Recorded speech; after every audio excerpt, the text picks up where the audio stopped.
ಓದುವಾಗ ಗಮನ ಬೇರೆ ಕಡೆ ಹೋಗದ ಹಾಗೆ ನೋಡಿಕೊಳ್ಳೋದು ಹೇಗೆ? ಇಲ್ಲಿ ಇದು ಇದೆ, ಅದು ಇದೆ. ಈಗ ನೋಡು, ನಿನ್ನ ಓದಿನ ವಿಷಯಕ್ಕೆ ಬಂದ್ರೆ ಈ ಡಿಸ್ಟ್ರಾಕ್ಷನ್ಸ್ ಬಗ್ಗೆ ಮಾತಾಡ್ತಿರಲ್ಲ. ಓದನ್ನ ಬಿಟ್ಟು ಬೇರೆ ಯಾವುದರ ಮೇಲೆ ನಿಮ್ಮ ಗಮನ ಹೋಗುತ್ತೆ? ಹಾಡು ಹೇಳೋದರ ಮೇಲೆ. ಹಾಡುಗಾರಿಕೆ, ರೈಟ್. ಈಗ ನೀವು ಹಾಡು ಹೇಳುವಾಗ ಅದರಿಂದ ಸಿಗೋ ಆ ಲಾಭ, ಆ ಖುಷಿ ಅಥವಾ ಆ ಮಜಾ ಇದೆಯಲ್ಲ, ಅದು ತುಂಬಾ ಸ್ಪಷ್ಟವಾಗಿ ಕಾಣಿಸುತ್ತೆ.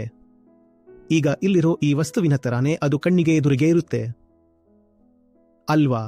ಓದು ಅನ್ನೋದು ಈ ಡಬ್ಬದ ತರ. ಇದು ಒಪೇಕ್, ಅಂದ್ರೆ ಇದರ ಒಳಗಡೆ ಏನಿದೆ ಅಂತ ಹೊರಗಿನಿಂದ ಕಾಣಿಸಲ್ಲ.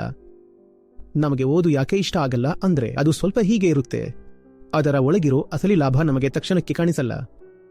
ನಾವು ಯಾಕೆ ಓದಬೇಕು ಅನ್ನೋದನ್ನ ವಿವರಿಸೋ ಕಡೆಗೆ ನಮ್ಮ ಟೀಚರ್ಸ್ ಅಷ್ಟಾಗಿ ಗಮನ ಕೊಡಲ್ಲ. ಇನ್ನು ಕೆಲವೊಮ್ಮೆ ನಮ್ಮ ಪೋಷಕರು ಕೂಡ ಓದಿನಿಂದ ನಮಗೆ ಸಿಗೋ ಆ ಅಸಲಿ ಬೆನಿಫಿಟ್ ಏನು ಅಂತ ಸರಿಯಾಗಿ ಹೇಳಿಕೊಡದೆ ಬರೀ ಓದು ಅಂತ ಒತ್ತಾಯ ಮಾಡ್ತಾರೆ. ಬೇರೆ ವಿಷಯಗಳಲ್ಲಿ ಸಿಗೋ ಲಾಭ ತುಂಬಾ ಬೇಗ ಕಣ್ಣಿಗೆ ಬೀಳುತ್ತೆ, ಅದಕ್ಕೆ ಆ ವಿಷಯಗಳು ನಮ್ಮನ್ನ ಸುಲಭವಾಗಿ ಸೆಳೆಯುತ್ತವೆ. ಆದ್ರೆ ಓದಿನಲ್ಲಿ ಅದರ ಲಾಭ ಅಡಗಿಕೊಂಡಿರುತ್ತೆ, ಅದು ನಮಗೆ ನೇರವಾಗಿ ಕಾಣಲ್ಲ. ಅದಕ್ಕೆ ನಮಗೆ ಅದರ ಮೇಲೆ ನಂಬಿಕೆ ಬರಲ್ಲ. ಎಲ್ಲವೂ ಒಂಥರ ಗೊಂದಲವಾಗಿ ಇರುತ್ತೆ. ಇದನ್ನ ಪರೀಕ್ಷೆ ಮಾಡೋದು ಹೇಗೆ? ಸ್ವಲ್ಪ ಹತ್ತಿರ ಬನ್ನಿ.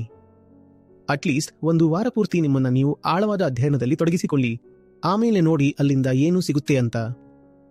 ನನಗೆ ಬರೀ ಮ್ಯಾಥಮ್ಯಾಟಿಕ್ಸ್ ಕಲಿಸಬೇಡಿ. ಮೊದಲು ನನಗೆ ಯಾಕೆ ಮ್ಯಾಥಮ್ಯಾಟಿಕ್ಸ್ ಅಂತ ಹೇಳಿ, ಯಾಕೆ ಇತಿಹಾಸ ಅಂತ ಹೇಳಿ, ಯಾವಾಗ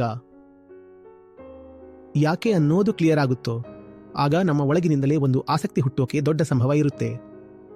ಯಾಕಂದ್ರೆ ಲಾಭ ಏನು ಅಂತ ನಮಗೆ ಕಾಣಿಸಿದರೆ ಸಾಕು. ಹೊಸದನ್ನ ಕಲಿಯೋದು ಮತ್ತು ಅರಿಯೋದು ಮನುಷ್ಯನ ಸಹಜ ಗುಣ.